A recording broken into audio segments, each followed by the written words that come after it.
Alors Gilles Lartigot, bonjour. On vous reçoit aujourd'hui à mon initiative parce que vous m'avez fait parvenir deux livres que j'ai beaucoup aimés, notamment le 2. Alors le premier est sorti il y a 10 ans. Donc c'est un livre que beaucoup connaissent et ceux qui ne connaissent pas encore, eh ben, on va en parler un petit peu aussi. Et le 2 que je ne connaissais pas du tout, en fait, bah, voilà, par rapport au titre, on s'attend à parler d'alimentation et on va voir tout au long de cet entretien qu'on va parler de beaucoup d'autres choses et que finalement l'alimentation, c'est peut-être au centre de notre conversation aujourd'hui, mais il va y avoir, ça va déboucher sur tout un tas d'autres conversations tout aussi passionnantes et on va pas parler seulement de nourriture, même si on va en parler et que c'est passionnant. Bonjour Gilles Lartigot, est-ce que vous pourriez vous présenter du coup allez-y. Bonjour Bonjour. Cyril, écoute, ça commence mal parce qu'en off, je t'ai dit, je serais plus à l'aise avec le tutoiement. Toi, tu m'as dit, OK, Pardon. on va se tutoyer. On se tutoie, désolé. Faut dire à tes auditeurs, voilà, on se connaît peu. En fait, tu m'as contacté via Ouais, LinkedIn. Je t'en ouais. remercie. Je t'ai fait parvenir les livres parce que moi, c'est toujours un plaisir d'offrir des livres à des gens qui apprécient et qui sont des gros lecteurs comme toi, tu l'es.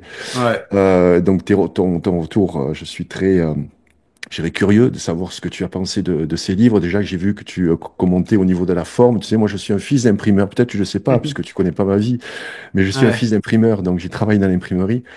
ouais. Très tôt, je me suis mis donc à travailler avec mon père, donc je connais l'univers des livres, mais du côté de la fabrication. Et Ouais. ensuite, j'étais très intéressé par tout ce qui est PAO. J'ai vécu aux États-Unis, j'avais 18 ans. Je suis revenu avec le premier Macintosh. J'ai intégré la PAO dans l'imprimerie. Donc, j'ai travaillé aussi avec des gens comme Neville Brody qui ont inventé, tu sais, la typographie. Cette Ouais. typographie qui aujourd'hui, on fait tout et n'importe quoi, mais ça reste stylisé. Et mon père, en fait, était un maître typographe. Je pense que tu connais le métier de la typographie. Bien Avec sûr. ces lettres en plomb, c'est quand même complètement hallucinant aujourd'hui, hein, de concevoir qu'on pouvait euh, je dirais, rédiger des pages entières de journaux à l'envers avec des tout petits caractères en plomb, les prendre dans des casses. Aujourd'hui, c'est tellement facile de faire des remises en page. C'est pour Ouais. ça que tout le monde s'y est mis. Il y a eu un peu une barbarisation, si tu veux, notamment de la typographie. Donc moi, je suis un amoureux des lettres. Je suis un amoureux aussi des visuels. Je suis un mix, je te disais en off, entre Richard Branson, qui est pour moi un modèle au niveau entrepreneurial, et un de mes mentors qui était Thierry Ardisson, qui est disparu il y a peu. Donc j'ai travaillé dans le monde du show business, j'ai travaillé dans le monde de la publicité également, dans le cinéma, la musique. Et en fait, j'ai eu un accident professionnel où j'ai connu une faillite professionnelle en fait, et qui voilà, m'a mis à terre. C'est pour ça que le livre commence par justement ces pages entièrement noires. Donc le tome 2, voilà.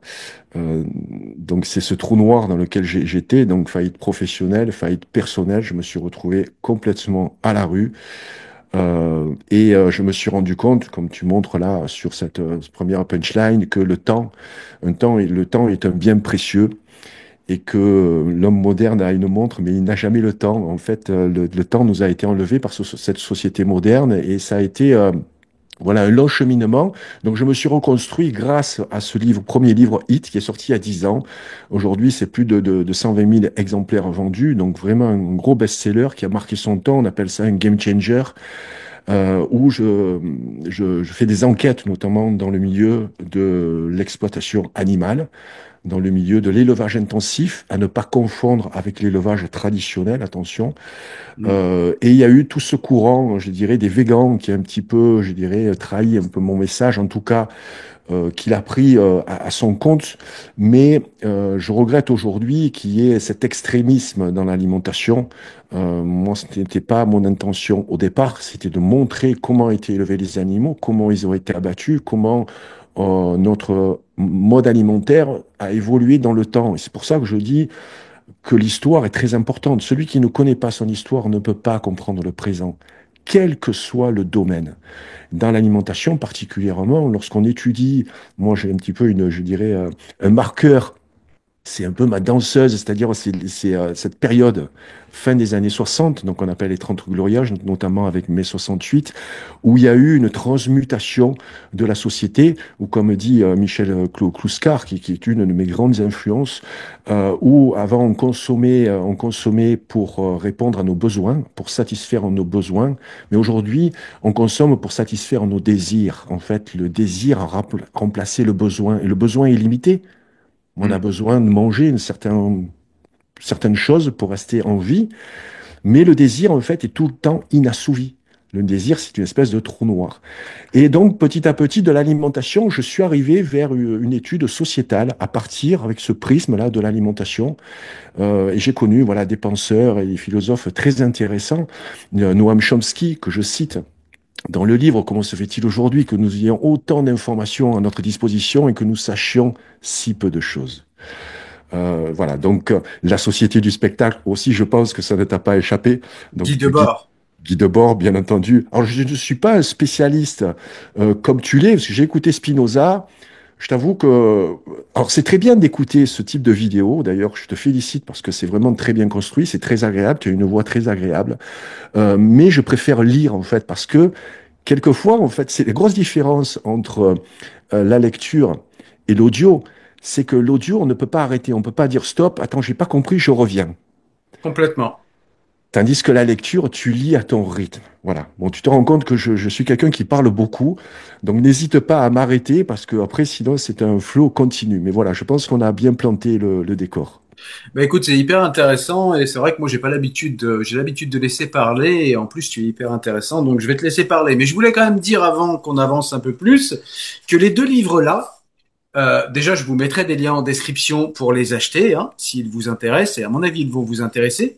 Mais ce que je peux dire, surtout sur le 2 sur lequel je me suis beaucoup plus attardé, c'est qu'en fait n'importe qui peut le lire. C'est-à-dire quand je dis n'importe qui, c'est que c'est un livre qui comporte des informations extrêmement intéressantes, comme vous allez le voir tout au long de cette interview, parce qu'on va en parler. Mais c'est un livre en fait qui est au niveau de sa forme. Tu en parlais au début. Enfin, c'est un livre qui est fait avec des chapitres qui sont courts. C'est très illustré. Il y a des grands titres ici.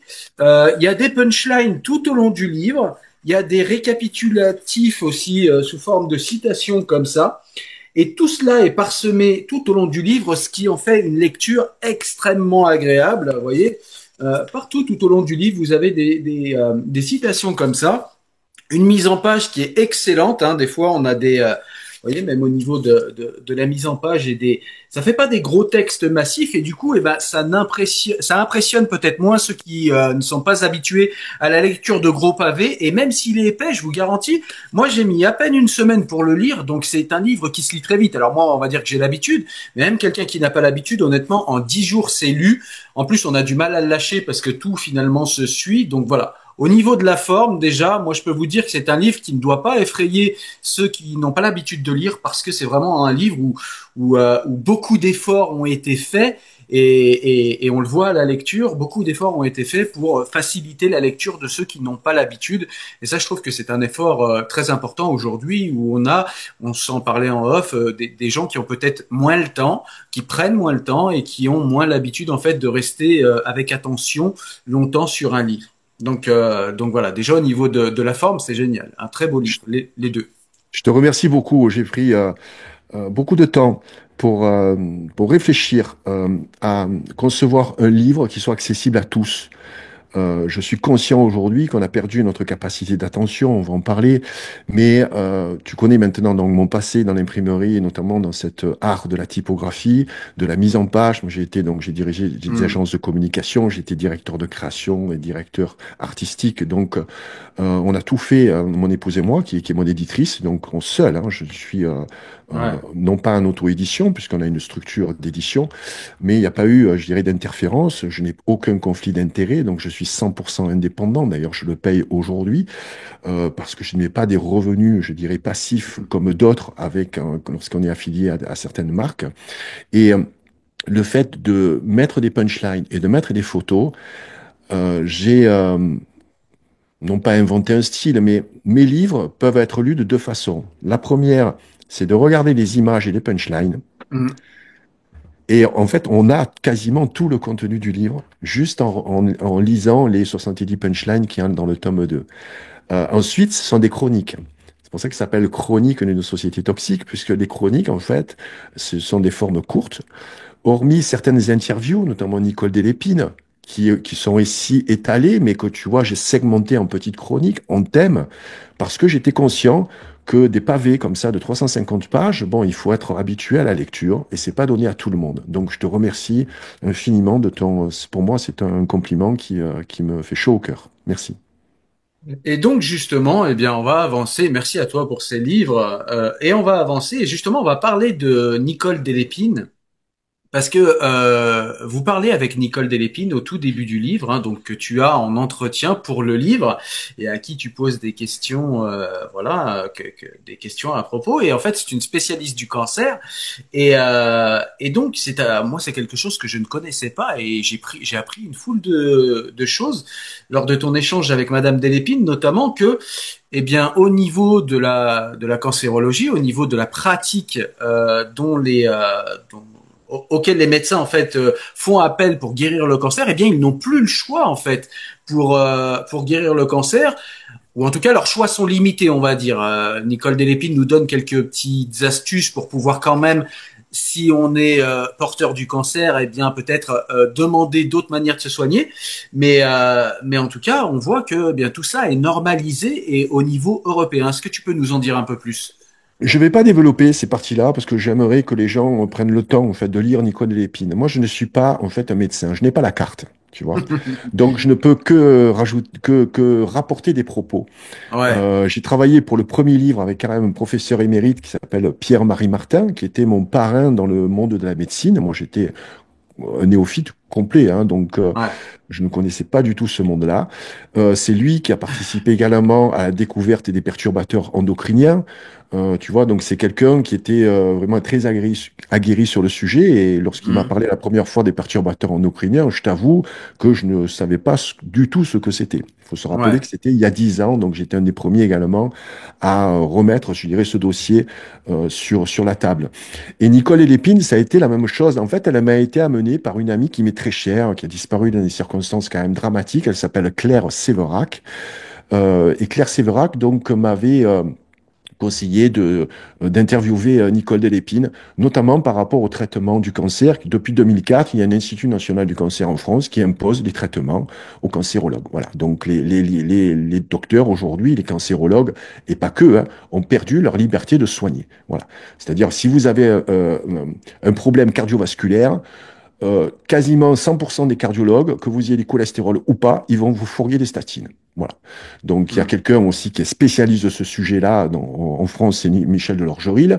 Mais pour en revenir à Nicole Delépine, ce qui est important, bien sûr, c'est de savoir comment on traite le cancer, quelles sont nos solutions, parce que on oublie, hein, on nous le dit pas, mais c'est le patient qui choisit son traitement. On ne vous impose pas un traitement, on doit vous proposer des alternatives. C'est vous qui avez le choix, c'est vous qui avez le dernier mot. Donc Mhm. on appelle ça le consentement éclairé. Donc il faut avoir toutes les informations et faire le tour de toutes les possibilités possibles. Malheureusement, la médecine, je n'ai pas peur de le dire, c'est une vraie mafia dans tous les cas, en tout cas en France. Énormément de médecins. Alors Nicole Lépine a parlé librement bah, parce qu'on l'a mise dehors, hein. Donc on Ouais. a arrêté son service à l'hôpital de Garches, hein. C'était quand même une des plus grandes cancérologues pédiatriques avec son mari Gérard Delépine. Ils ont été particulièrement virulents en plus pendant cette période du Covid. Donc ça a pas, si tu veux, ça a un peu aggravé leur cas, hein. Mais elle a la liberté aujourd'hui de dire ce qu'elle pense et elle a toute la légitimité. Mais le plus important pour moi, dans le témoignage de Nicole Delépine, c'est comment notre système de santé, depuis les années 80, en fait, c'est depuis Mitterrand, depuis 1981, C'était la question suivante. Ouais, eh vas-y, oui, je te tu vois, laisse y aller. avec la création des ARS, avec Alain Juppé, Hmm. etc., ces ARS sont de véritables, en fait, c'est des commandatures, hein.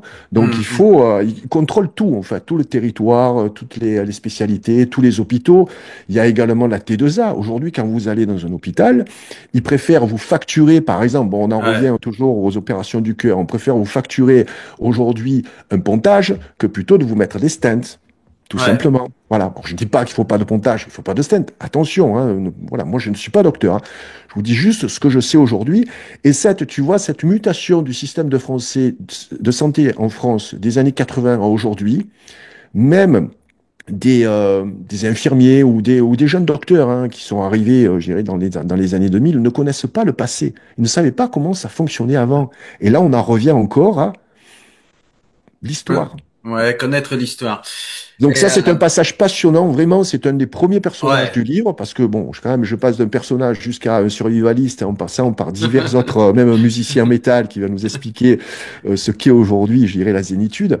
Donc voilà, Ouais. c'est un mélange de personnages, mes livres, ils sont assez inclassables dans ce domaine-là. Ouais, c'est vrai que les éclairages de Nicole Delépine dans ce livre sont vraiment très très intéressants. Elle nous parle effectivement, comme tu l'as fait un petit peu, du système de santé, de la manière dont finalement les médicaments sont mis très très tôt sur le marché, avec très très peu de véritables tests, comme c'était le cas avant. Et ça rejoint cette période Covid où on a eu un vaccin comme ça qui est arrivé, qui a émergé d'on ne sait où, qu'on nous a proposé comme quelque chose d'extrêmement fiable. Et elle nous parle de cette manière dont les médicaments sont mis sur le marché et en plus de cette manière dont les études sont dorénavant en fait financées par la sécurité sociale. Hein. Quand on cherche 40 milliards aujourd'hui dans notre pays, voilà, ça peut être d'actualité aussi. Tu as pu un point très important, mais moi j'étais de surprise en surprise, je t'avoue, hein, quand j'ai fait Ouais, plusieurs interviews avec Nicole. Après, bon, ouais, il a fallu reformuler un petit peu tous ses propos et les mettre dans l'ordre. Je me dis, ouais, mais elle jette des pavés dans la mare. ouais, Aujourd'hui, ouais, en fait, c'est la sécurité sociale qui finance les recherches ouais, de médicaments qui sont vendus ensuite par des groupes industriels, hein, ouais, c'est où il ça. n'y a pas, en fait, de prix limité. En fait, c'est chaque pays, selon ses possibilités, en fait, selon son niveau de vie, qui va payer. C'est pour ça qu'on peut payer un médicament 100 en France et puis peut-être en Afrique 20.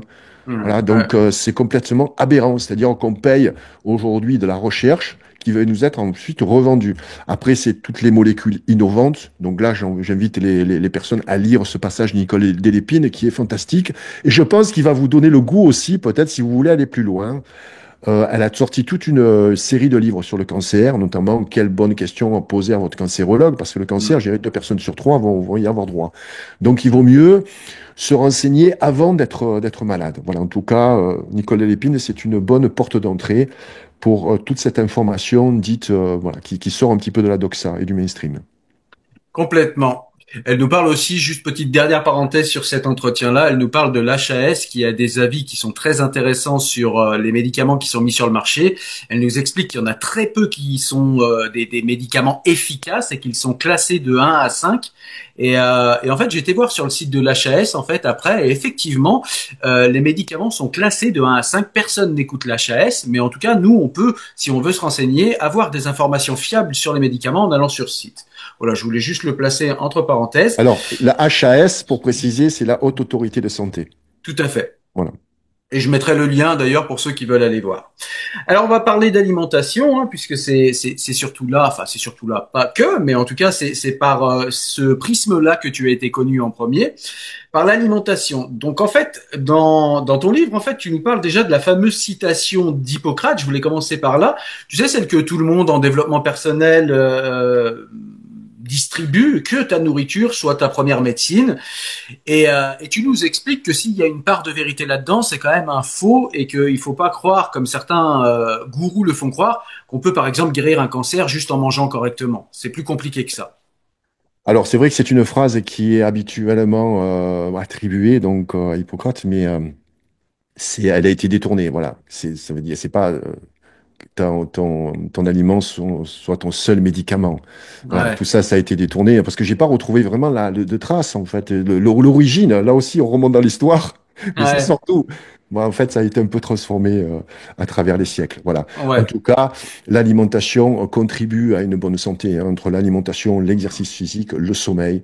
Voilà. Après, je te parlerai de mes 7 fondamentaux pour balayer comme ça, je dirais, tout cet extrémisme alimentaire qui est apparu depuis 10 ans. Je t'avoue que moi, ça me rend dingue, en fait. Eh bien Les gens, justement, allons-y, parlons de ces extrémismes alimentaires justement. On a vu tout ce qui est vegan, végétarien, ces gens-là s'entretuent sur Internet, s'entretuent de manière symbolique évidemment, sur Internet en disant non, il faut être végétarien parce qu'il faut pas tuer d'animaux. Oui, mais vous exploitez quand même les animaux, donc il faut être vegan. Et puis tu as le gros bourrin qui te dit non, non, il faut aller chercher son steak au supermarché tous les jours, à chaque repas. Et puis tu as celui qui te dit non, il faut manger un peu moins de viande, il faut en manger mais de qualité. Qui a raison là-dedans? Revenons aux fondamentaux comme tu nous y on va invites. revenir, quand on est perdu, il faut revenir aux fondamentaux. Alors, tu fais bien de souligner ce conflit entre, bon, là, c'est végan et carnivore. Hein. Le Ouais, c'est ça. carnivorisme est arrivé, voilà, depuis quelques années. Chacun aujourd'hui prône sa vérité. Hmm. Moi, je trouve que, en fait, on souffre aujourd'hui depuis ces 10 ans en trop de radicalisme, trop de militantisme Hmm. et trop d'autoritarisme aussi. Il faut savoir déjà qui parle, parce qu'il faut une certaine légitimité. Moi, je connais l'alimentation. J'ai passé un diplôme nutritionniste, j'avais 18 ans. Voilà, c'était aux États-Unis, en Californie. Mais je n'ai pas utilisé, enfin, juste pour moi, je n'ai pas exercé dans ce domaine. C'était vraiment par passion. J'étais passionné par l'alimentation. J'ai évolué, bien entendu. Oui, j'ai eu une période, je n'ai pas le honte de le dire, où j'ai été végan, parce que lorsque j'ai fait des enquêtes avec Valérie dans les abattoirs, j'ai vu toute la maltraitance animale, mon corps a fait un refus, en fait. Et aujourd'hui, Hmm. je ne consomme toujours pas de viande. Donc, attention, de viande de mammifère, donc c'est la viande rouge. Je donne certaines catégories. Pourquoi? Parce que lorsque vous voyez un abattage, par exemple, d'un gros animal comme je dirais une vache, par exemple, les chevaux, c'est abominable. C'est pas la même chose, je dirais, que les poulets, qui sont des volailles. Ce n'est pas des mammifères. Voilà. Donc, il y a eu, pour moi, un rejet de viande, et je suis allé très loin parce que j'ai rejeté aussi tout ce qui est œufs, lait. Donc, on vivait en Mauricie. En plus, c'était donc une région du Québec où il y avait des températures très très basses. C'était en plein hiver, donc c'était pas très, je dirais, judicieux, mais c'était plutôt d'ordre émotionnel. Et là, je Hmm. pense que l'émotion prend le pas sur la rationalité. Donc, tous les gens aujourd'hui qui vous parlent, notamment dans le milieu des végans, c'est pour vous culpabiliser. Hmm. Et souvent, j'ai fait une étude, là, sorti un petit manifeste en novembre dernier sur les 10 ans de l'agroalimentaire. J'ai vu sur ces 10 dernières années que les végans, par exemple, il y en a très peu en France, hein, il y en a moins de 100 000. Hein. Ouais. Donc c'est une toute petite frange qu'on entend beaucoup aussi sur les réseaux sociaux, et c'est en très grande majorité des jeunes. J'ai connu des végans, moi, il y a 10 ans, qui ne sont plus végans aujourd'hui. Voilà. Donc je vais écarter ce domaine-là. Après, il y a eu le crudivorisme, il y a eu les jus également, il y a eu le jeûne, il y a eu tout un tas de régimes. Il y a que du sang aujourd'hui. Sang, Ouais. S-A-N-S. Voilà. Si on passe des abattoirs au sang, on peut faire l'amalgame. Ouais. Donc, du sans gluten, du sans céréales, du sans sucre, du sans lipides, en fait, du sang, c'est la culture du vide, en fait. Ouais. Euh, et je me suis aperçu que après ces 10 années où on entend tout et n'importe quoi, dans chacune de mes vidéos, dans chacune des vidéos où je suis en interview à l'extérieur, parce que moi j'ai un club privé qui s'appelle le e-club depuis 5 ans, ben, depuis le début du Covid, tu vois, où j'ai pu vendre de livres, puisque je viens du monde de l'audiovisuel, j'ai fait ma petite chaîne télé en fait. Voilà, là tu vois, je suis Ouais. dans mon petit bunker où je broadcast, où j'ai ma Ouais. réserve alimentaire à côté, ma petite cuisine, tout ça, tu vois, et je peux travailler paisiblement. Et donc j'ai produit quasiment plus de 1500 émissions. Donc pour moi je suis un professionnel, hein, c'est mon métier. Donc je me Ouais. donne pas gratuitement. Moi Hmm. pour avoir mes informations, faut payer, voilà, il faut souscrire. Donc aujourd'hui, je me rends compte qu'il y a beaucoup de personnes justement dont c'est la passion, et tout le monde parle. N'importe qui peut parler de n'importe quoi. Voilà. Et l'alimentation, ce qui est particulier, contrairement aux sociétales et aux politiques, parce que j'ai vu un petit peu ta chaîne, tu t'intéresses à tout ça, moi également, mais pas de façon publique. Je remarque que l'alimentation, il n'y a pas de censure. Hein. Il n'y a pas Hmm. de censure, hormis, tu l'as souligné, si on promet de guérir le cancer. Voilà, ce qui est une Ouais. absurdité. D'ailleurs, c'est une question que j'ai posée à Nicole Delépine. Et elle Ouais. me disait que elle était favorable que la naturopathie se rapproche de la médecine traditionnelle Ouais. parce que déjà, elle est, bon, bien sûr, elle n'est pas contre la chimiothérapie, puisqu'elle est contre en fait la chimiothérapie qu'on impose. Hmm. Puisqu'elle, avant donc 2004, elle avait de bien meilleurs résultats lorsqu'elle choisissait les différents procédés de chimiothérapie qui existent depuis quand même les années 80, hein, où Ouais. il y a plus de bénéfices que de risques. Je dirais, la Hmm. chimiothérapie a guéri des personnes, Hmm. mais Hmm. elle en a tué aussi. Ouais. Ça, on ne le dit jamais. Parce que tu Mhm. l'as vu, hein, quand tu es au dernier stade de ta vie, donc tu vas rentrer dans des protocoles où ils vont te tester des médicaments, hein. Et en Ouais. général, tu pars très très vite. Ça s'appelle les cancers foudroyants également, hein. Ouais. Donc on peut parler aussi des accidents, parce qu'il y a eu à l'inverse des gens qui ont fait des jeunes et qui ont refusé la chimiothérapie et qui sont morts. Et on leur dit, ah, c'est à cause de ça. Oui, mais je dirais, faut mettre, je dirais, l'église au centre du village. Donc Ouais. là, il faut faire la différence entre cette chimiothérapie où elle était adaptée au cas de chacun, et aujourd'hui, les gens sont attirés, bien sûr, par des médecines dites naturelles. Ils veulent tester. Il y a une espèce de défiance, de méfiance. D'ailleurs, je dirais, c'est depuis l'époque de 2020, hein. On Mhm. a vu quand même cette dérive. Moi, je suis un proche de Didier Raoult, hein, parce que je suis en Marseille, et puis on avait des gens qui connaissent leur équipe, donc on était en contact. Et enfin voilà, tu sais ce qui s'est pas, bon, tu le sais pas, parce qu'on n'a pas parlé de cette période-là. Moi, 2020, en fait, je me suis cru dans Noam Chomsky, la fabrication du consentement, tu vois. Complètement. C'était C'est complètement Édouard ça. Bernays, propaganda. En fait, la manipulation Complètement. des foules. Tu t'es dit, mais comment on peut mettre en doute une personne comme Didier Raoult qu'un gars comme, allez, Raphaël Enthoven, parce que bon, c'est un philosophe, en tout cas, c'est son métier, en tout cas, qu'on apprécie ou pas, qui Ouais. disent que Raoult, c'est un imposteur. Mais c'est pas logique. C'est comme s'il disait que Zinedine Zidane, c'est pas jouer au foot. Tu Ouais, vois? ouais, ouais. C'est une période, alors je sais pas si ça te l'a fait toi ou si tu as parlé de ce genre de choses, mais pour moi, ça a été vraiment passionnant, quoi, là.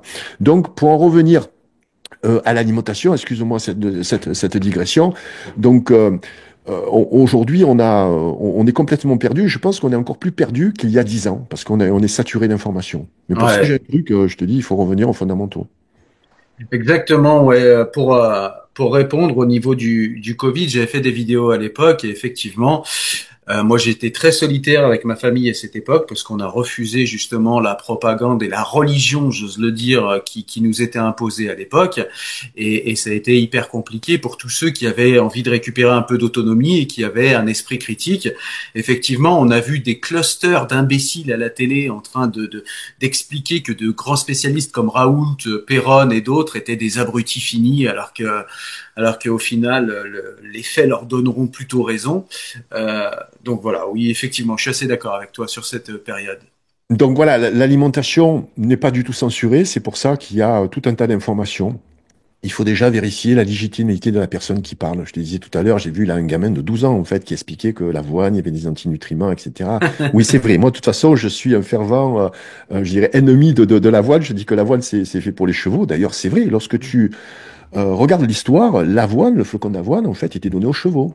Ouais, Donc c'est vrai qu'on mangeait de l'avoine dans les régions où on ne pouvait pas faire pousser de blé. Je dis pas que c'est une céréale qui n'est pas bonne. On peut la consommer, mais avec modération. Il y a énormément de fibres, donc il faut la faire recuire pour justement tuer ces antinutriments. Moi qui viens du milieu du sport, si tu savais la quantité de flocons d'avoine qu'il y a dans le bol alimentaire, notamment de ceux qui font de la musculation ou même dans des bars énergétiques, etc. En fait, l'avoine est un poison. Mais tout ça, ça manque cruellement de modération, tu vois. De ouais. modération, de nuance. Il faut tout le temps aujourd'hui aller dans l'extrême. Et justement, aujourd'hui, pour revenir, comme on le disait, aux fondamentaux, si on est perdu, qu'on veut une alimentation plutôt saine, plutôt équilibrée, que doit-on manger au quotidien? C'est très simple, Cyril, c'est très simple. C'est ce que mangeaient en fait tes grands-parents. Voilà. Donc c'est, premièrement, manger des aliments non transformés. Ouais. Donc, éviter, bien sûr, et éliminer les aliments ultra transformés. Donc, il faut manger également de saison. Hmm. Très important parce que notre corps, notamment l'été, a besoin de légumes qui sont riches en eau, etc. En fait, les saisons vont comme ça réguler notre alimentation. Mais malheureusement, avec les supermarchés aujourd'hui, qui sont arrivés dans les années 60, c'est passionnant les supermarchés, hein. Ouais. On a des tomates toute l'année. On ne sait pas que les tomates, en fait, c'est à la limite, allez, fin du printemps, fin de l'été, début de l'automne, tu vois, pour les tardives. C'est pas Ouais. en hiver. En hiver, Ouais. tu manges des légumes racines. Ah oui, mais je ne sais pas manger des légumes racines parce qu'on ne sait pas cuisiner. Donc, en fait, manger de saison, quatrièmement, ben, il faut faire la cuisine. Ouais. Personne ne fera la cuisine à ta place, hormis si tu t'appelles Bill Gates ou tu as plein je dirais, de personnes à ton service, tu vois. Mais donc ça, c'est très important. Le cinquième point, c'est en fait, c'est manger sans excès. La Ouais. problématique, tu sais, j'ai cherché un petit peu comme Étienne Chouard à l'époque, la cause des causes.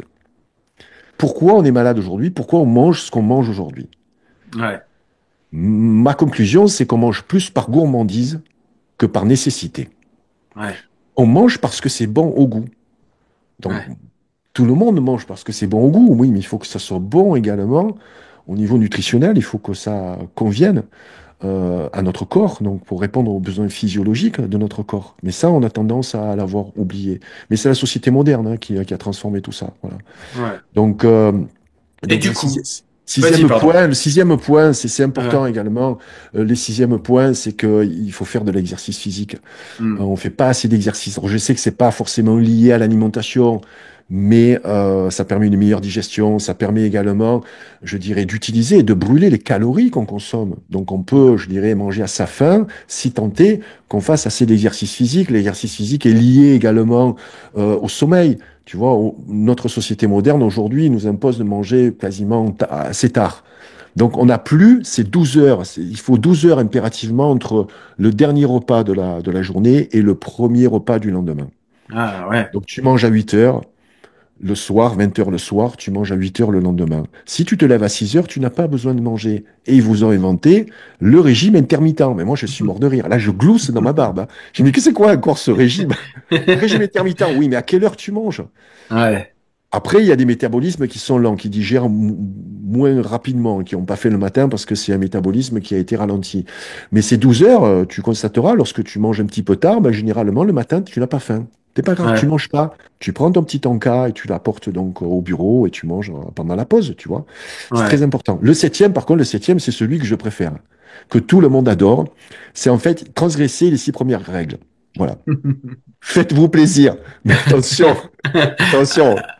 Pas tous les jours, tu comprends? Ouais. Ouais, avec modération. Ben, une fois par semaine, tu vois, regarde le Ouais. dimanche. Je sais pas si tu as connu ça, moi, mes grands-parents, même mes parents, aller au restaurant le dimanche, pas tous les dimanches encore, mais Ouais. c'était pendant les repas de fête, etc. Donc ça restait exceptionnel. Aujourd'hui, le restaurant est devenu banal. Il y a même des restaurants le midi. Avant, ça n'existait pas, les restaurants le midi. Nous, c'était des Hmm. restaurants à la limite de routier, tu vois, en fait, où il y avait un menu unique, quoique ça revient un petit peu, je dirais, à la mode, ces tendances. Mais jamais on mangeait du sandwich, etc. Les ouvriers apportaient leur gamelle. Et puis on mangeait riche, certes, mais on mangeait beaucoup moins pollué, beaucoup moins en fait d'aliments transformés. Donc tu vois, ces 7 principes, ils ont rien d'exceptionnel, tu sais. J'en parle, je ferai jamais le buzz sur les réseaux sociaux avec ça. Hein. Tu vois, c'est pas assez sexy, c'est pas glamour, ça fait un Ouais. peu boomer, tu vois, c'est réac comme tu dis. C'est pas innovant, en tout cas. Mais ce qui compte, c'est que ce soit vrai et que ça fonctionne. Et c'est ça qu'on vient chercher.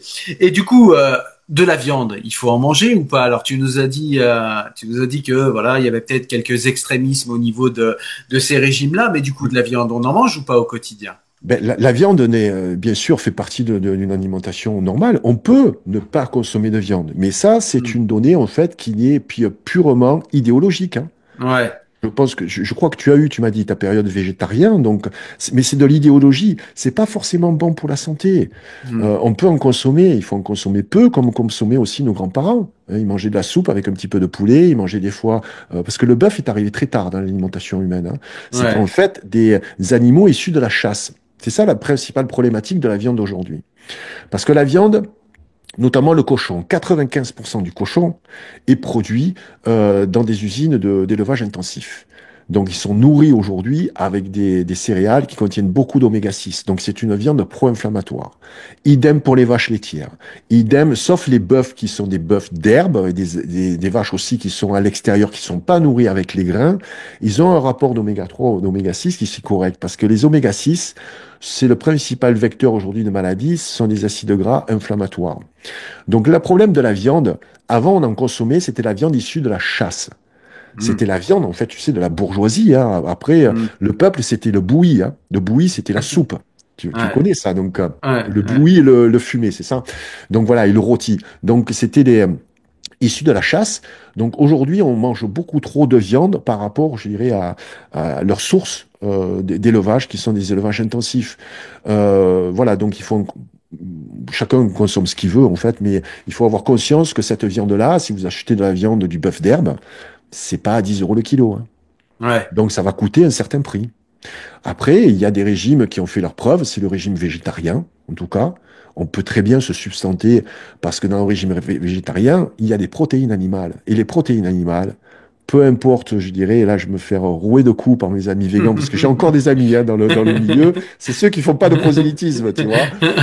Les protéines animales, quand même, sont les meilleures. En fait, elles ont toutes les acides aminés et surtout, elles ont une digestibilité qui est incroyable. Parce que Hmm. les protéines qui sont dans les végétaux, il y a beaucoup de fibres qui sont Ouais. compliquées à digérer, il faut les associer. Certaines fois, il manque des acides aminés. La meilleure des protéines, c'est qui a un index de 100 en qualité de protéines, c'est l'œuf. Mais Ouais. attention, là aussi, tu as œuf et œuf. Hmm. Si vous consommez des œufs, que vous achetez des œufs dans le commerce, choisissez un label français qui s'appelle Bleu Blanc Cœur. Beaucoup de marques ont ce label. C'est un label en fait qui garantit une bonne nourriture pour les poules. Donc c'est à base de graines de lin. C'est enrichi en oméga 6, en oméga 3, pardon, où on a un rapport de 1 oméga 3 pour 5 oméga 6. C'est très très correct, contrairement aux œufs qui sont pas issus de cette filière où vous avez jusqu'à 15 oméga 6 pour un oméga 3. Donc tu vois, la problématique de l'alimentation aujourd'hui, c'est qu'elle a été complètement fuckée, excuse-moi cet anglicisme, par l'industrie agroalimentaire. Hmm. Donc l'industrie agroalimentaire, c'est pas uniquement les aliments transformés, c'est aussi l'élevage intensif. Et tout ça, c'est arrivé quand? Avec la révolution verte, avec Edgar Pisani. Voilà, donc là, après, tu vois, je déroule le tapis. Bon, moi, je suis un passionné d'histoire, sachant que c'est Marion Sigaud qui va faire prendre l'histoire, hein. Parce qu'avant, si tu veux, je détestais les cours d'histoire. Je n'étais pas très, très bon à l'école. Mais Marion, par sa sympathie, et puis m'a appris que non, les rois de France, c'était pas forcément des tyrans, tu vois. Donc, j'ai Ouais. commencé à apprendre quand même, moi, relativement tard, hein. J'avais 40 ans, hein. Mais c'est ça qui est intéressant en fait, c'est les autodidactes qui apprennent par passion parce qu'ils apprennent plus vite. Ouais. Selon moi, en tout cas, ils apprennent d'une manière moins formatée peut-être. En tout cas, ce que j'ai vu dans ton livre, c'est un petit peu ce que tu nous disais là, c'est que en fait finalement, tu nous dis pas la viande c'est bon, la viande c'est pas bon. En fait, ça dépend des options philosophiques de chacun, j'ai envie de dire.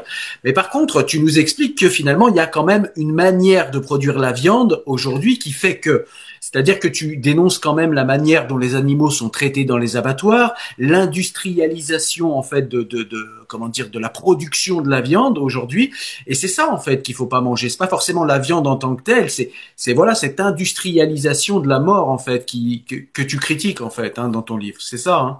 Tout à fait, surtout les élevages intensifs. Après, la problématique des abattoirs, tu vois, j'en ai parlé avec Guillaume, Geoffroy Le Guilcher, donc qui a fait un excellent livre à ce sujet, parce que moi, je pouvais plus retourner dans les abattoirs, mon visage Mm. était connu, voilà, je ne peux plus faire d'enquête et d'investigation. Mais c'est très intéressant parce que le principal problème des abattoirs, c'est la cadence.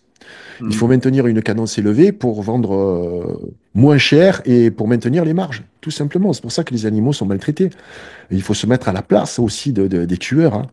Les tueurs dans les abattoirs, il n'y en a pas beaucoup, hein. C'est un poste particulier. Il y en a à peu près 4, 3, 4 dans des très très gros abattoirs, hein.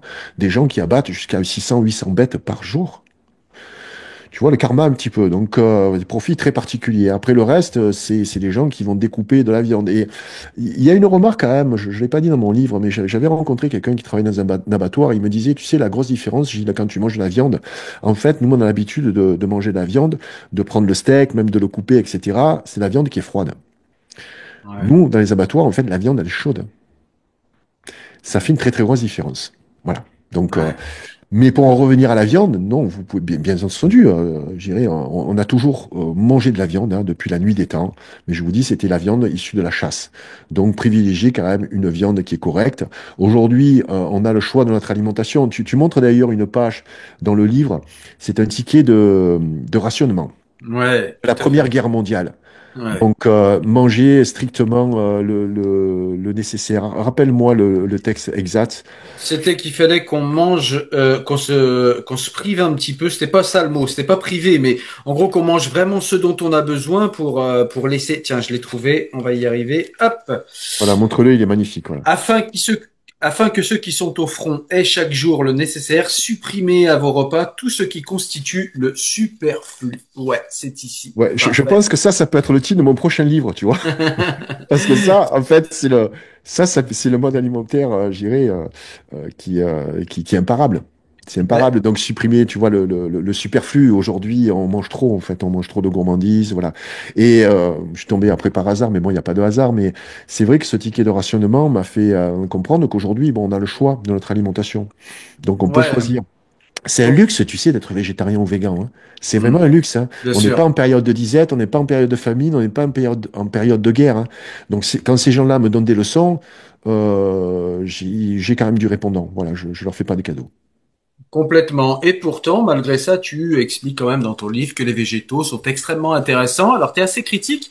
Moi, je connais pas trop, mais tu es assez critique, par exemple, sur les céréales. J'ai vu qu'on mangeait trop de céréales, en fait. Oui, on mange trop de céréales, c'est un fait. Parce que les céréales sont arrivées très tard dans l'humanité. Mais l'homme est omnivore, on peut manger de tout, Hmm, sincèrement. hmm. Donc, les céréales, par contre, je te parlais donc de l'avoine, mais on mange beaucoup trop de pain. La part de glucides est beaucoup trop importante. Donc, ce qui est important, c'est les bons acides gras. Par contre, c'est compliqué à trouver. De la viande comme ça, issue je dirais, d'un élevage en plein air, en tout cas, avec nourri à l'herbe, avec voilà, des œufs bleu blanc cœur, tout ça, il y a de très bons acides gras, mais on mange beaucoup trop de pâtes, de pain, ce genre de choses. Moi, je suis plutôt porté sur le riz. Et il faut savoir que les générations aujourd'hui, et même peut-être des gens de ta génération, commencent à avoir la maladie cœliaque, en tout cas les intestins pour eux, des difficultés à digérer. Et en fait, le surpoids vient essentiellement d'une surconsommation de sucre, mais une surconsommation également de céréales. Voilà. Donc, je les bannis pas non plus, tu vois. Mais Ouais. il faut les réduire fortement. Moi, je ne bannis pas le pain, tu vois, contrairement à Marion Caplan, qui est la fervente fer de lance, en fait, du sans gluten, parce qu'elle a la maladie cœliaque. Mais bon, il y a 0,3% de la population française qui a la maladie cœliaque. Après, le gluten n'est pas un poison. J'en parlais avec mon boulanger, je veux absolument faire un reportage chez lui. Il fait un pain extraordinaire. Un pain Ouais. au levain. Tu vois là, ce- cette odeur du levain là, qui est fantastique, un petit peu acidulée. Tu Ouais. rentres dans sa boulangerie, il n'y a pas de baguette, hein. Il y a une espèce il appelle ça le copain, c'est un pain qui doit faire 5 kilos, tu vois, énorme. Ouais. Il te le coupe, tu en prends un quart, etc. Tu coupes le pain chez toi avec un bon couteau à pain ou alors avec leur machine. Et très important, tu vas Ouais. rentrer chez toi, tu le stockes au congélateur. Et Ouais. le lendemain matin, tu vas le faire griller avec le toaster. On Ouais. crie griller pain en France. Donc, et ça, tu vas permettre déjà de encore mieux digérer le gluten. Mais parce que ça a été congelé et ça a été réchauffé. Le pain est excellent, il est craquant. Ça, on peut manger du pain. Par contre, nous, on a la culture du sandwich avec ce pain blanc. Ah, c'était le pain Ouais. préféré de mon père, hein. Quand il disait à ma mère d'aller chercher du pain, il disait, prends le pain le plus blanc possible. Tu vois, donc le pire, en fait, mon père mangeait le pire des pains, la baguette de pain blanc peu cuite. Voilà, Ouais. donc ça c'est la pure gourmandise. Sachez que le pain, ce pain-là par exemple, c'est un index glycémique qui est quasiment équivalent au sucre blanc. D'accord. L'avantage du pain, contrairement au sucre, c'est qu'on va rajouter du beurre, on va rajouter de la viande, on va rajouter des légumes. Donc tout ça, on va abaisser l'index glycémique. Et ce qui est important aujourd'hui, ce n'est pas l'index glycémique de chaque aliment, c'est notre charge glycémique. C'est-à-dire que tu peux manger des aliments avec une charge glycémique un peu importante, mais tu vas manger d'autres aliments qui vont compenser tout ça. C'est une Ouais. moyenne. Donc, lorsque tu manges des végétaux, pourquoi j'ai mis l'accent sur les végétaux? Parce qu'on n'en mange pas assez. Mon Hmm. grand-père me disait, mange salade, jamais malade. Moi, je récupère en fait ces dictons d'anciens, je les mets Ouais. voilà, à ma sauce et puis je les réactualise pour qu'ils correspondent à l'ère du temps. Mais on mange pas assez de végétaux. Les enfants n'aiment pas les végétaux. Tu donnes un brocoli à un enfant, tu te dis, oh, c'est pas très bon. Petite astuce, si vous voulez faire, par exemple, manger des haricots verts ou des brocolis ou des courgettes à un enfant, etc., vous rajoutez, et ça va vous surprendre, hein, vous rajoutez un petit peu de ketchup. Ah ouais. Le ketchup n'est pas si mauvais que ça. C'est vrai. Le ketchup, ben, alors, dans un ketchup traditionnel, il va y avoir 20, allez, 25% de sucre. Allez, on dit très beau, un quart de sucre, c'est beaucoup. Ouais. Mais quand tu fais deux giclées de ketchup, t'as même pas 10 grammes. Ouais. Donc, t'as quoi? 2,5 grammes de sucre? C'est Ouais. pas une canette de coca où tu as 35 grammes de sucre. Tu vois la Ouais. différence? Donc là Complètement. aussi, les extrémistes vont vous dire, ah non, mais le ketchup, c'est mauvais. Bon, il faut pas en abuser, comme tout. Hmm. Mais ça peut aider les enfants à manger également des végétaux parce qu'il y aura le petit pchit petite giclée de ketchup. Ok, ben on prend le tips. Tu nous parles également de quelque chose qui est inquiétant. J'étais au courant, mais je pensais pas que c'était à ce point. C'est l'appauvrissement en fait des nutriments que contiennent en fait les végétaux qui sont produits aujourd'hui. Est-ce que tu peux nous parler un petit peu de cela? Mais là aussi, c'est à cause de l'industrialisation de l'alimentation. Après La les années monoculture, tout 60, ça? Ouais, ouais, c'est arrivé avec la révolution verte, hein. Hein, il faut ouais, pas juger, il faut pas culpabiliser les gens comme Edgar Pisani, etc. Mis à part le remembrement des terres en Bretagne, c'est une horreur, même le remembrement des terres dans d'autres régions. Ça a donné les algues vertes, il a voulu faire une usine à cochons. En fait, ils se sont inspirés de ce que faisaient les États-Unis. Mais les États-Unis, il y a des territoires qui sont immenses, plats, donc c'était la monoculture et ils ont commencé à... ils ont créé le crédit agricole pour dire aux paysans, vous pouvez faire des crédits, vous pouvez acheter donc des machines, vous pouvez produire plus, vous allez comme ça participer je dirais, à la relève de la nation, pouvoir nourrir tout le monde. On sortait de la guerre quand même, il faut s'en ouais. rappeler. Et donc, ce modèle agricole a pris part, comme dans tous les pays industrialisés.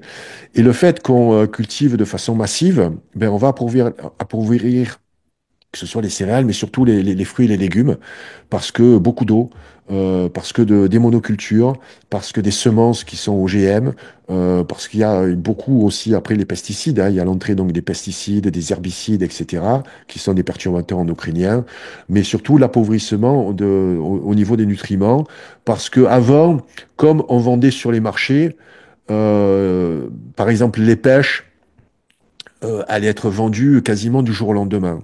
Là, les pêches, elles sont souvent cueillies vertes et elles vont mûrir soit en chambre de mûrissement avec du gaz, comme les bananes, etc., ou alors de façon, je dirais, naturelle sur l'étal d'un supermarché. Vous vous rendez compte que, enfin, c'est assez simple à comprendre. Vu le temps de transport, et puis il faut que les gens achètent, et le temps d'acheter la marchandise, il s'écoule donc voilà plusieurs jours. Donc on peut pas acheter des fruits qui ont été mûris, voilà, qui ont été mûris sur l'arbre, tu vois, ou sur Ouais, bien pied. sûr. C'est pour Ouais, ça ouais. qu'il y a un appauvrissement en fait euh, de- des nutriments. C'est pas pour ça qu'il faut pas en manger. Il vaut mieux manger des légumes non bio que de ne pas en manger du tout.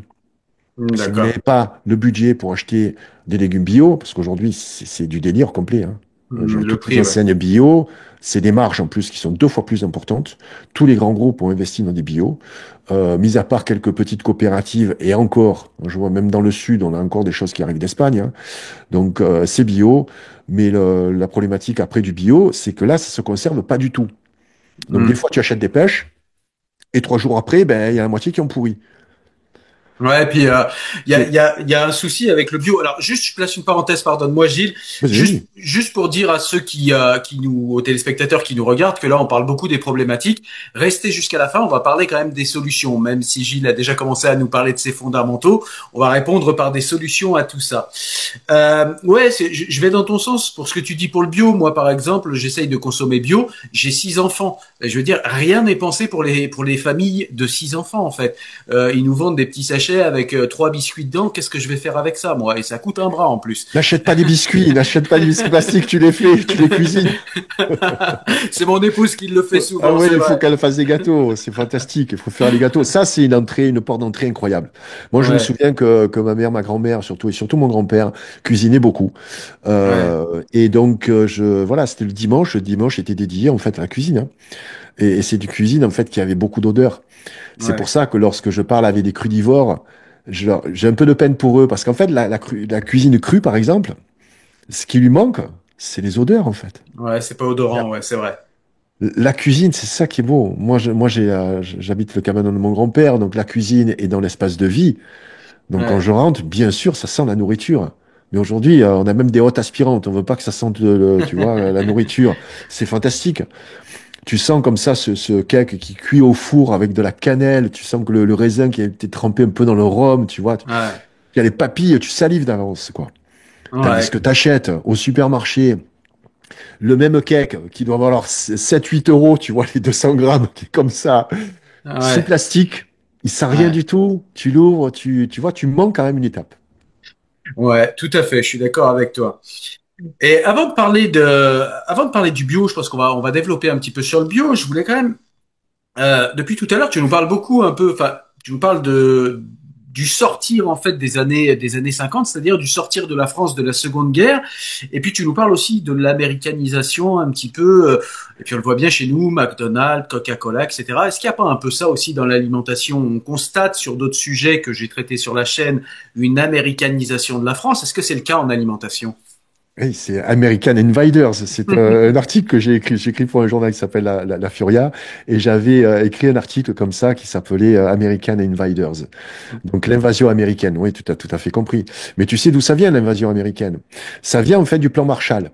Ouais, Donc, complètement. bon, je pense que tout le monde connaît sur ta chaîne. Donc, le plan Marshall, en fait, ça a été un deal hein, avec les États-Unis qui ont prêté de l'argent, donc des fois avec intérêt, des fois, moi, c'était la donation, sous couvert qu'on pouvait, comme ça, il n'y avait pas de droit de douane à la Trump, tu vois, comme ça, tu pouvais, ils pouvaient en fait avoir accès à un marché qui était le marché européen. Ouais, Donc, avec bien sûr l'alimentation, mais pas que. Hein, il y a eu la culture, il y a eu le cinéma, etc., etc. Mais principalement donc l'alimentation. Et ensuite, après, il y a les technologies modernes, il y a la distribution, comme les supermarchés, mais il y a eu cette américanisation, après avec le fast-food, etc. Donc tout ça, c'est la nourriture, comme je dis, pour bébé, et c'est la nourriture, en fait, où on mâche pas. Voilà, moi, j'ai connu les premiers fast-food, hein, j'étais dans les années 80 aux États-Unis, donc j'étais super fier de manger, en fait, du McDo, tandis qu'en France, il n'avait pas encore, tu vois.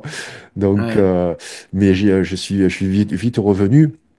Et j'ai continué à en manger. Hein. Moi, alors, j'ai vécu une petite enfance jusqu'à 20 ans où les McDo n'existaient pas. Donc, ouais, j'ai quand même en moi ces fondations, ces ouais, bases que je m'évertue à transmettre aujourd'hui à des jeunes ou des moins jeunes, mais de rappeler voilà, ce que sont ces fondamentaux. Mais on peut très bien également, s'il y a un anniversaire et que l'enfant doit aller au McDo, voilà, il faut pas le priver aussi les enfants. Il faut juste leur expliquer que, alors on dit que la gourmandise est un vilain défaut, mais que le sucre est un poison.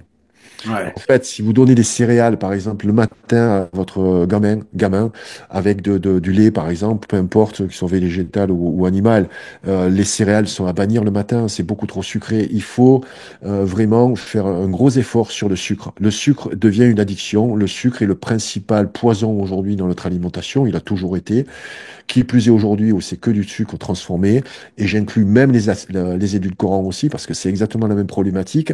Même s'il n'y a pas de calories, vous avez le goût qui est présent. Et ce goût sucré appelle la faim. Il ne rassasie mm, pas. Ce qui rassasie, ça va être la nourriture solide, la nourriture qui ne va pas être sucrée, que ce soit donc je dirais de la vraie nourriture. La gourmandise, on la garde pour le dessert.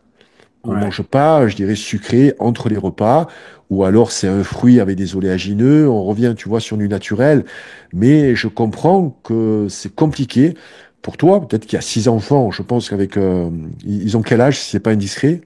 De 23 à 3 ans, donc j'ai vraiment une grande palette. Ok, donc là, tu as toute la palette. Donc là, tu C'est peux ça. être, si tu veux, une étude à toi tout seul. Donc, Et on les a privés de McDo toute leur enfance, les pauvres petits. Ah bon? Et celui qui Ouais, a 23 ans, est-ce qu'il se venge aujourd'hui? Parce qu'il y a des fois des restrictions qu'on a enfant, et puis lorsqu'on ouais. est... Alors sur certains points oui, mais pas sur l'alimentation. Non, sur l'alimentation, elle a gardé ça. Elle est végétarienne. On va dire, ouais, elle est végétarienne, mais elle mange un petit peu de poisson quand même de temps en temps. Donc c'est quelqu'un qui est sensibilisé sur le sujet, mais voilà, qui va pas être dans un dogme. En fait, j'ai toujours attaché mais beaucoup d'importance à la maison, qui est pas de religion en fait. C'est de la religion dans rien. On reste ouvert, on reste alerte, on reste, voilà. mais il y a les religions, je sais que bon, c'est quand même un petit peu le sujet de ta chaîne, parce que je me suis renseigné. Tu as les religions monothéistes en tout cas. Et ensuite, mais l'alimentation est devenue une religion. Hein. Le Complètement. véganisme est une religion, c'est de Ouais, l'idéologie. Tu vois, tu ouais, disais végétarien, c'est pas parce qu'on est végétarien qu'on mange correctement.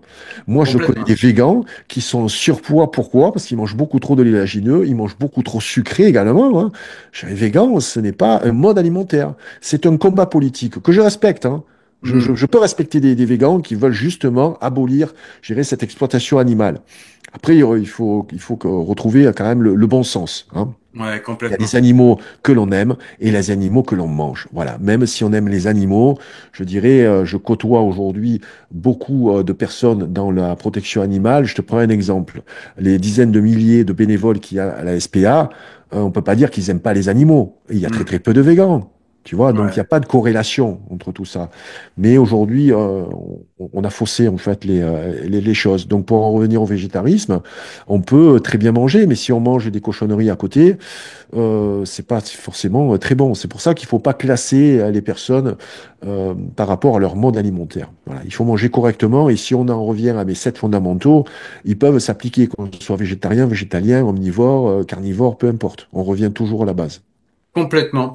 Et du coup, tu nous parlais effectivement des pesticides, du sucre, bref, de toutes ces choses qui sont dans notre alimentation.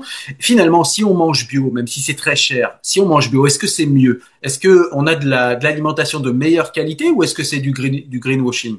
C'est du greenwashing principalement. Ouais, Principalement. Par contre, on peut mal interpréter mes propos. Il vaut mieux privilégier le bio, mais il y a deux types de bio. Il y a ouais, votre maraîcher qui va produire, je dirais, sans pesticides, qui lui, à la limite, a même pas besoin du label bio, parce que pour avoir le label bio, il faut payer, hein. ouais, ouais, D'accord. Et c'est pas parce qu'on paye qu'on va être contrôlé tous les jours. C'est comme tous les containers qui arrivent de légumes bio d'Espagne, ils sont pas tous contrôlés, hein. On est ouais, d'accord. ouais, Donc, complètement. voilà. Et il y a aussi le bio. Par exemple, on va revenir à ce petit cake. Donc, je te parlais, qui va être un cake bio, qui va être vendu 8 euros les 200 grammes, qui est une escroquerie totale. Voilà. Ouais. Il va même y avoir du sirop de riz, il va même y avoir, oui, c'est tout bio. Ça va être bio, bio, bio. Mais non, Mm, le bio ne veut rien dire. mm. Revenons-en à ces principes de base et ne pas se laisser piéger justement par le tout bio. D'accord. Je voulais qu'on parle aussi de mon point faible à moi, puisque j'ai une activité professionnelle assez sédentaire, c'est l'activité physique. Qu'est-ce que tu nous en as parlé un petit peu, mais je voudrais savoir concrètement qu'est-ce qu'il est bon de faire quotidiennement pour être en bonne forme physique. Qu'est-ce que tu conseillerais? Il faut trouver l'activité physique qui peut nous correspondre. Moi aussi, je suis Ouais, sédentaire, mais depuis 40 ans, ben, je me lève le matin, je vais faire 2 heures de gym.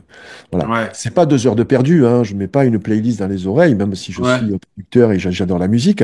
Mais ben, ce matin, par exemple, je me suis entraîné avec Spinoza, tu vois, et puis Cyril Chevreau. Donc ça m'a un peu perturbé, je t'avoue que moi, je me dis, mais comme en fait, moi, c'est une activité vraiment répétitive, voilà, tu comprends, c'est pas un jeu Ouais, pour moi, c'est pas un ouais, sport en fait, la culture physique, telle que je la ouais, pratique. Donc le ouais, cardio, pareil, pour marcher, j'irai dans une salle, bon, mais oui, mais c'est ce qui est le plus pratique pour moi, voilà, ouais. aujourd'hui. Parce qu'après, le reste du temps, ben, je suis comme toi, je suis sédentaire, je suis assis. Donc ça me convient parce que je suis indépendant, je peux travailler quand je veux, etc. J'ai pas d'horaire, etc. Donc il faut trouver quand même une activité. Et on peut également limiter tout ce qui est, je dirais, ascenseur, tout ce qui est voiture. Ça peut paraître anodin, tu vois. Je me moquais des gens qui disaient, ouais, il vaut mieux marcher que prendre votre vélo, etc., etc. Bon, si tant est qu'on puisse le faire. Il y Mm. a cette fameuse théorie, alors je ne sais pas là aussi d'où ça sort, il faudrait que j'enquête là-dessus, sur les 10 000 pas. Tu vois, il faut Mm, faire 10 000 ouais. pas par jour. Voilà. Donc il y en a certains aussi, bon, qui sont allés même jusqu'à acheter des tapis où tu marches, où tu peux travailler debout. Alors, ça pourrait prêter à sourire, tu vois. Mais Ouais, j'ai essayé, ouais, parce que des fois, quand on téléphone, par exemple, tu vois, ouais. moi j'ai un tic, quand je téléphone, j'ai une pièce, elle est carrée, avec une table carrée, si tu veux, et je fais le tour. Tu Je vois, fais il doit y avoir pareil. une trace, toi aussi, donc tu fais le tour. Ouais. Donc tu peux comptabiliser les pas, tu vois. Donc C'est si tu peux vrai. avoir un tapis, en fait, tu peux marcher. Ouais, Après, il y a la position aussi de travailler debout. Là, j'ai un comptoir un petit peu plus haut. Des fois, je suis bien, en fait, je suis debout, j'ai mon ordi, j'ai mes trucs, tu vois, je suis en mouvement. ouais, je Ça peut comprends. paraître bête, tu vois. Mais la Ouais, position assise, moi en plus, voilà, je commence à me faire vieux, j'ai un peu mal aux reins, etc. Tu vois, donc il faut trouver une activité qui puisse nous correspondre. Et bien sûr, le week-end, les balades à l'extérieur ou même un sport, etc. En fait, il faut être actif parce ouais, que nous sommes des bipèdes, nous devons rester actifs. Si on n'est pas actif, on doit vraiment réduire la quantité de nourriture. Si on continue à manger ce qu'on mange et qu'on a un excès de poids, c'est qu'on soit on mange trop, mais en tout cas, on consomme pas assez, tu vois, ouais, de calories. Tout ça, ouais. c'est des vases communicants. C'est assez simple. D'accord. Alors, je voudrais qu'on avance un petit peu et qu'on parle d'autres sujets qu'il y a dans ton livre et qui sont très intéressants. Et comme on est sur une chaîne qui parle essentiellement de livres, je voudrais que tu nous parles un petit peu de ta découverte du monde du livre. Tu en parles dans Hit, dans le 2, dans Hit 2. Ouais. Tu parles de ta découverte des livres et de ce que tu y as trouvé. Est-ce que tu peux nous parler de ça? Oui, alors ça peut paraître un peu futile peut-être parce que je vais te citer quelqu'un bon, qui est considéré comme un philosophe de comptoir. Donc c'est Paulo Coelho. Je suis désolé. Mhm. Voilà. Il n'y a Mais bon, pas de... je suis Ouais. tombé sur son livre, en fait, Le Guerrier de Lumière, et c'est un livre vraiment qui m'a totalement happé. C'est tous les Mhm. signes qu'on reçoit. Voilà, donc c'est des signes aujourd'hui qui guident ma vie depuis maintenant plus de 20 ans. Et j'ai commencé donc à m'intéresser comme ça à la lecture de façon assez, je dirais, avec parcimonie. Ouais. Je lisais beaucoup de magazines, je lisais pas forcément des livres. Et petit à petit, je me suis intéressé à la lecture, notamment par rapport à mes enquêtes il y a 10 ans. Donc, c'était des livres forcément, pas forcément, je dirais, faciles. Et lorsque j'ai commencé à lire des sujets vraiment qui me passionnaient, donc moi, c'est la musique, je suis un fervent adepte des bios Mhm. musicales. Donc, je vois que tu as une très belle bibliothèque derrière toi. Moi, je pense que j'ai ouais, à peu près la même. Mais en fait, j'ai beaucoup de livres et je me rends compte que j'ai beaucoup de biographies. Et je me suis intéressé, donc voilà, peut-être ça peut vous paraître futile sur votre chaîne, parce que quand je vois tous les livres, quand tu as présenté ta bibliothèque, merci, tu présentes Hit également. Donc, je suis un peu complexé, si tu veux, par les livres que j'ai à côté. Franchement, il n'y a pas de sous-lecture. Je Par fais contre, partie de ceux qui pensent qu'il n'y a alors, pas non, non, de... j'en ai Ouais. quelques-uns, hein, tu vois, je te les ai sortis, on en a parlé Ah, tout à il est l'heure. génial. Génial, Voilà, celui-là. Ouais. Cuscar. Donc j'ai bien aimé celui-là. En fait, c'est le commentaire sur la société donc du spectacle. Ouais. Il y a celui-là, il y a Propaganda. Tu vois, il Une y a la fabrique base. du consentement. Alors Ouais. ça c'est des livres que je trouve agréables parce que ça participait à mon éveil. Voilà, à Ouais. mon éveil intellectuel. Je suis pas forcément un adepte de philosophie. J'aime pas forcément le positionnement, encore moins pendant qu'il a eu lors du Covid, c'est Michel Onfray. Mais j'avoue il est assez intéressant à lire. C'est pas une de mes références au niveau idéologie, mais j'ai bien aimé le petit livre qu'il avait écrit. Le nom m'échappe, suite au décès de sa femme, où il avait écrit, je dirais, les derniers instants donc de son épouse, et c'était vraiment, je me souviens plus le titre, en tout cas. Euh, et après, il y a d'autres lectures. Moi, je suis un fervent adepte aussi des pages Turner, Ouais. donc avec des romans. Alors, j'ai plusieurs, je lis à peu près 3 heures, je dirais bien 3 heures par jour. Ah ouais. Je lis déjà 1 heure le soir. Et là, Ouais. c'est que beaucoup de romans ou de biographies. Là, j'ai découvert un auteur de trailer français qui s'appelle Mhm. Nicolas Beuglé, qui a écrit Le Cri, par exemple. Il a écrit 2 trilogies fantastiques. Tu vois, le genre de livre où, avant, je regardais des séries avec mon Mhm. épouse. Depuis maintenant plus de 10 ans, quasiment, enfin, on préfère lire. Ouais. Et c'est beaucoup plus enrichissant. Comme je dis, le livre a plusieurs avantages. Déjà, c'est beaucoup plus long qu'une série, une simple série. Ouais. Bon, ça Ouais. fait jouer l'imaginaire, etc. C'est très bien. Et il y a des livres qui sont tellement passionnants, moi je me languis le soir, tu vois, d'aller me coucher pour les continuer.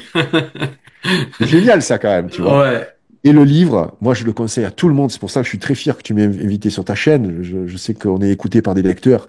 Il faut vraiment en parler autour de nous parce que j'ai constaté que c'était le seul moyen, on en parlait tout à l'heure, de cette capacité d'attention qui est en effondrement total. Hein, quasiment, on Complètement. n'arrive pas à se concentrer plus de 30 secondes. Ça touche toutes les couches de la société. Hein. À cause de quoi? Des réseaux sociaux et des portables. Ouais, Donc on complètement. scrolle, etc. Donc pour récupérer cette capacité d'attention, c'est le livre. Et pas le livre tablette. Hein. Moi, je suis un fervent livre papier. Il Ouais. n'existe pas en Kindle It, tu vois. Je suis trop fier de l'objet. J'aime avoir un livre en main. T'es pas attiré par autre chose. Tu Ouais. vois, c'est vraiment, c'est très organique un livre. Et donc j'ai travaillé sur le papier, le format, tu vois, un truc qui soit agréable, les caractères sont assez gros, voilà. Après je suis rebuté Complètement. un peu par les petits livres, voilà, ceux qui sont très très denses. Et c'est vrai que des livres philosophiques, je peux en lire de façon ponctuelle, voilà. Je picore, mais ce serait plutôt la journée, tu vois. Je suis pas dans des lectures sérieuses le soir. Ouais. La journée, c'est soit de la lecture sérieuse, et le soir, c'est plutôt de la bio, ou, tu vois, ou du roman. Et je suis aujourd'hui, ouais, quasiment à plus d'un livre par jour, par semaine, pardon. Et souvent, j'en lis plusieurs en même temps. Alors, je sais pas si c'est bien ou pas, mais des fois, j'attaque des livres et puis je saute d'un à l'autre. Ouais, je sais pas s'il y a des règles. Moi, je suis un peu pareil. Je vais Ah, jusqu'à ok. 8 livres en parallèle et Ah, ok. ouais, ouais. Et selon l'humeur, en fait, il y a des humeurs. Aujourd'hui, je me dis tiens, aujourd'hui, je suis un peu C'est fatigué, j'ai mal dormi, la philo, ça va être compliqué. Je vais lire un truc plus cool. Enfin, je fais souvent des trucs comme ça aussi. Ouais. Ok. Tu lis ce genre de choses, des trailers, des choses comme ça, ou des Ouais, histoires, non? ouais, il m'arrive. Oui. J'ai ceux de J.R. Dos Santos là qui sont là. C'est des patch turners, comme on dit, Ok. mais sur des sujets Alors, d'actu quand même. Mais alors, ça reste. ouais. Ouais, Intéresse-toi à Nicolas Begley. ouais, Nicolas Begley est avec très plaisir. intéressant parce que ça reste, il parle par exemple du MK Ultra, il parle Voilà. donc de certaines manipulations, etc. C'est un auteur très grand public, donc il se Ouais, dévoile pas, d'accord? ouais, Donc il plaît beaucoup aux dames aussi, etc. Donc il fait un peu allégeance, tu vois, ouais. à la doxa aujourd'hui actuelle. Mais, mais par contre, très intéressant parce que c'est toujours, s'appuie sur des faits réels et tu C'est peux ça. ensuite creuser et c'est très bien écrit, c'est très agréable à lire en fait. Il faut pas culpabiliser si on lit pas que des livres, je dirais pour des personnes intelligentes. Par contre, c'est vrai Complètement. qu'on m'a conseillé des fois de lire des livres ardus Hmm. parce que ça fait travailler en fait l'intellect. C'est voilà C'est tout ça ça. et c'est pas que la musculation, je dirais du corps, c'est aussi la musculation de l'esprit quoi. Voilà. C'est ça. Et puis, si on veut aller rapidement sur ce sujet, il y a des livres comme Mais, l'Éthique de Spinoza. C'est pas seulement parce mais- que c'est Spinoza et que je l'aime bien, c'est parce qu'en fait, dans l'Éthique de Spinoza, c'est la quintessence du livre. C'est-à-dire que Spinoza nous demande de prendre notre réflexion et nos pensées qui sont rapides toute la journée, ça passe comme ça dans nos têtes, ça va très très vite. Et lui, il nous dit en gros, prenez tout ça et ralentissez-le au maximum. Et on va étudier à la loupe chacune de nos sensations, chacune de nos pensées. On va les reconnecter et on va essayer de voir ce qui correspond à quoi. On va l'étudier et on va aller tout doucement.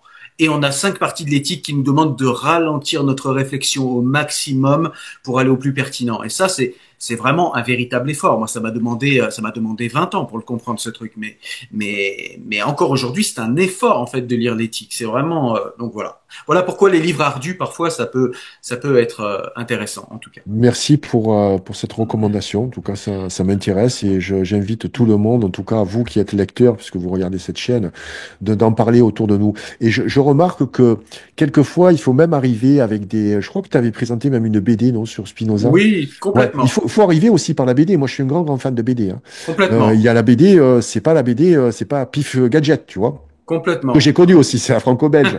Mais il y a des romans graphiques qui sont juste hallucinants. Ouais, ouais. Il y a Moore également, Alan Moore, qui est l'auteur de V pour Vendetta, qui est l'auteur Complètement. de science-fiction, Moebius, etc. Tu vois, c'est fantastique. Parce que peu importe la porte d'entrée, il faut comme ça que moi j'aime dans le club, tu vois, toutes les semaines j'ai mes recommandations de lecture et j'essaye d'être le plus large possible. Par exemple, là, tu vois, j'ai parlé vraiment de romans, là, c'est vraiment pour les femmes, hein, parce que c'est écrit par une Ouais, femme et tout. C'est la série donc de La femme de ménage qui fait un ouais, carton incroyable, hein. C'est les trois, ils sont numéro un sur Amazon. Enfin voilà, tout le monde le lit et je trouve ça très très bien. C'est ouais, facile à lire, ça donne le goût de la lecture, c'est prenant et si tu accroches avec ça, d'un coup tu peux ouais. aller, bah, tu vas arriver peut-être dans 10 ans à Spinoza, tu vois. C'est vrai, complètement. Je suis complètement d'accord avec ça. Je suis complètement d'accord avec ça. Même les mangas, moi j'ai des enfants qui lisent des mangas. Enfin, c'est très bien. Je préfère les voir faire ça que regarder la télé. Et justement, tu nous parles de la télé dans ton livre et tu nous dis qu'en moyenne, eh bien tous, alors on parle que de la télé, mais il y a en plus les écrans qui sont rajoutés, les tablettes, les machins.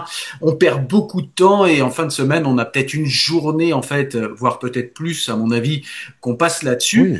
C'est du temps qu'on pourrait récupérer pour cuisiner. Je dis ça parce qu'on écoute souvent des gens qui nous disent non mais la cuisine, ils sont gentils, mais nous on n'a pas le temps en fait. Et en fait, j'ai l'impression que les gens prennent pas le temps peut-être. Ben, le temps, c'est le lien, c'est le fil conducteur du tome 2. Tu l'as remarqué, Complètement. voilà. Donc c'est le Ouais. temps, hein, c'est la vie à la mort, voilà. Mais Qu'est-ce qu'on fait dans notre vie?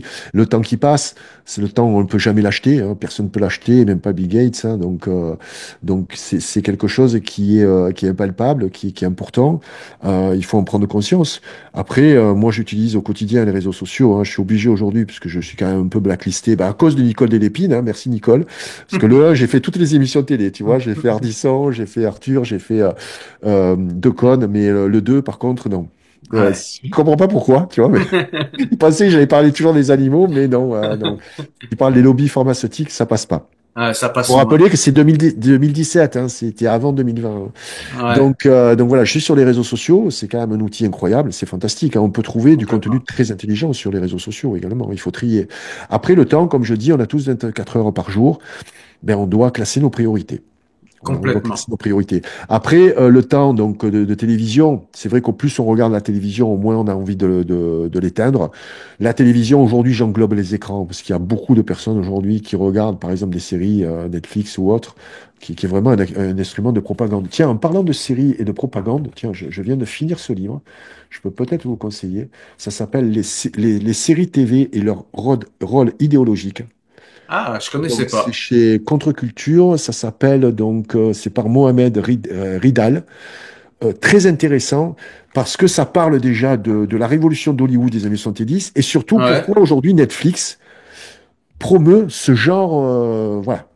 Ouais, ok, c'est hyper Ok? intéressant. Je prends la ref. Ouais, ouais. Donc, Merci beaucoup. vraiment, écoute, moi j'ai appris beaucoup de choses. C'est un petit livre, hein, c'est comprendre, tu sais, c'est Ouais, des petits livres d'une centaine de pages. ouais, Mais vraiment, complètement. c'est des choses très intéressantes. Je suis tombé, voilà, là-dessus. Et donc, pour parler donc des écrans, je me suis donc j'ai collaboré avec Michel pas Delorgeril, c'est le cholestérol, Michel Desmurgier, pardon, qui était chercheur au CRNRS, qui a écrit TV Lobotomie. Ouais, Tu connais ce livre? ouais, Voilà. tout à fait. Ouais, ouais. On peut Un très très recommander bon livre. à tout le monde, ou La Fabrique des crétins, mais TV Lobotomie, c'est effroyable en fait ce que les écrans, le dégât qu'a fait les écrans dans le cerveau de nos enfants. Complètement. Et Incroyable. complètement.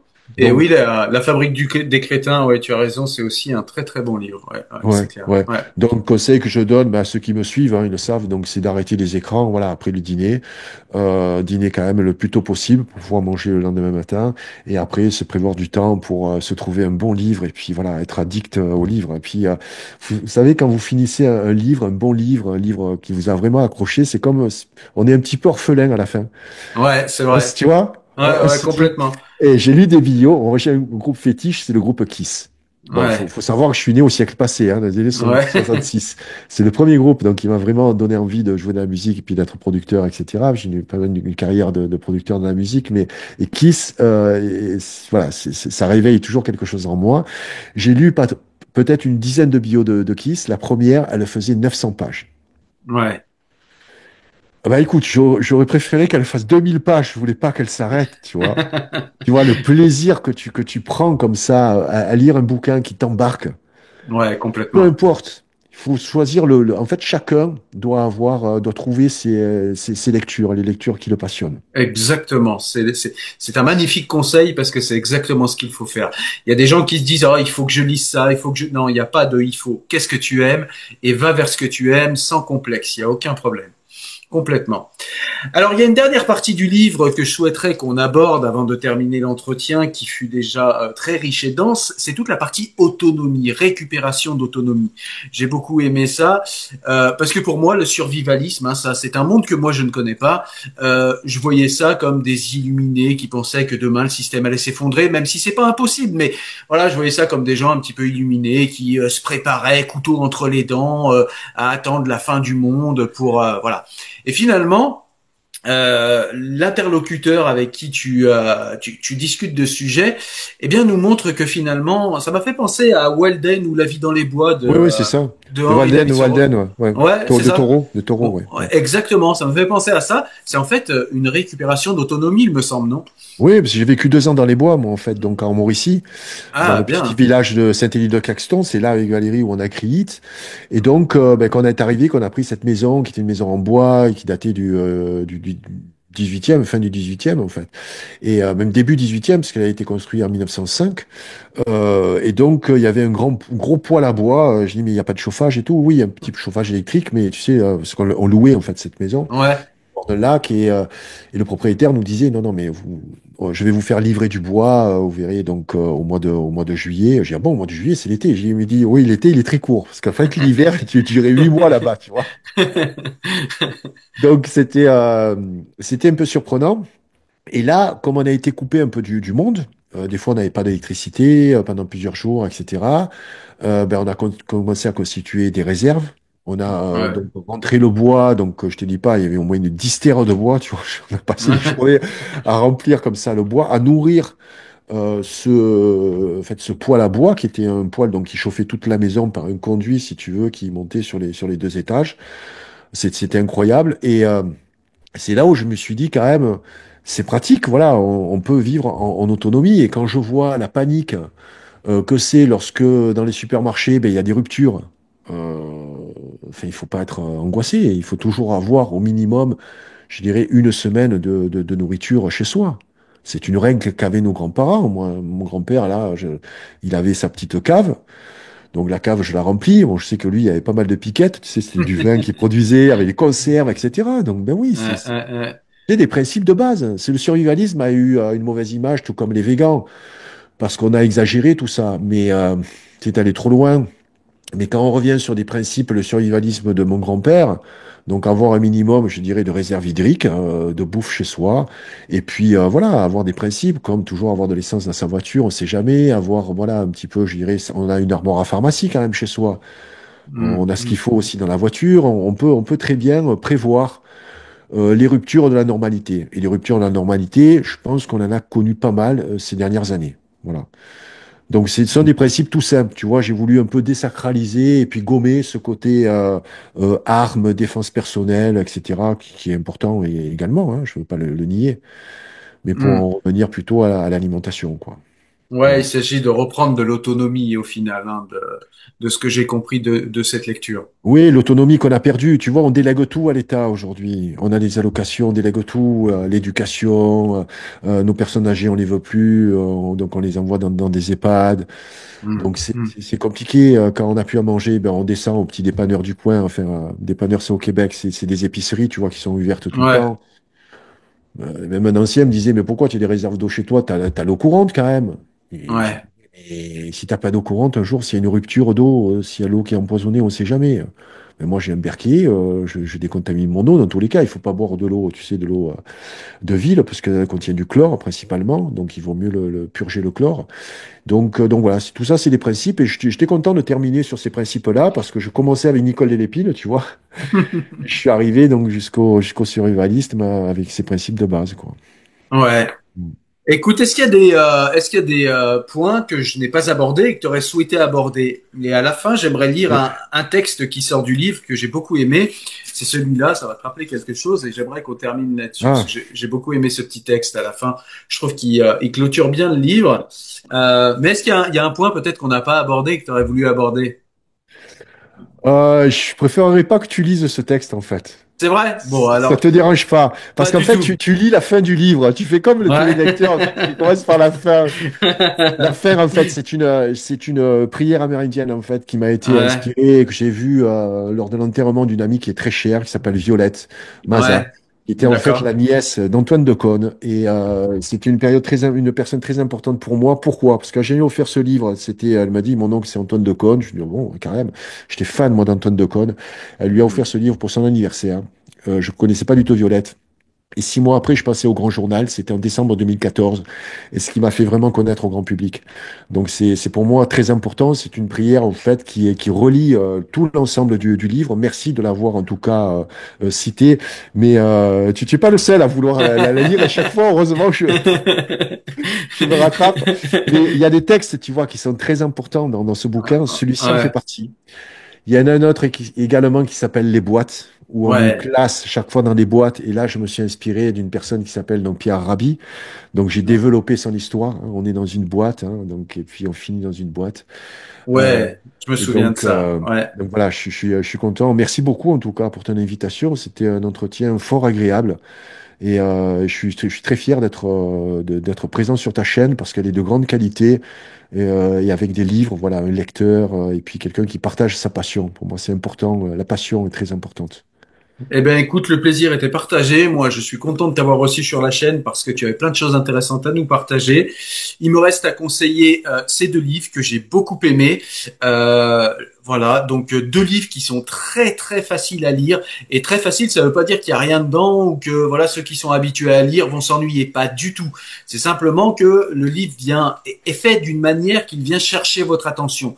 Donc, si vous avez l'habitude, eh ben vous allez apprendre plein de choses et puis vous aurez un livre agréable entre les mains. Et si vous n'avez pas l'habitude de lire, eh bien ces livres vont vous prendre par la main et vont, par ces chapitres courts, par les punchlines, par les imageries, par les illustrations, eh bien vont maintenir votre attention, moins le temps des courts chapitres, et vous pourrez y revenir quotidiennement, chaque jour, et vous pourrez lire des gros bouquins comme ça, et vous pourrez apprendre tout un tas de choses. Vous aurez tous les liens en description pour aller acheter les livres. Merci Merci beaucoup, beaucoup. Cyril. Merci. Et je crois que tu as une préférence pour le tome 2. Et Ouais, j'ai si une je peux préférence pour le tome 2. conseiller, si je peux conseiller un livre je conseillerais le tome 2 à tes lecteurs, qui Ouais, rentre plus dans la dynamique de ta chaîne ouais, que le complètement. premier, qui est plus axé sur l'alimentation, notamment, voilà. Le Ouais, deuxième, pour moi, est plus intéressant et plus riche que le premier. complètement. C'est comme ça que je l'ai vu. Merci Merci beaucoup. beaucoup, Gilles Lartigot. À très bientôt. Merci, Cyril. Merci. Salut.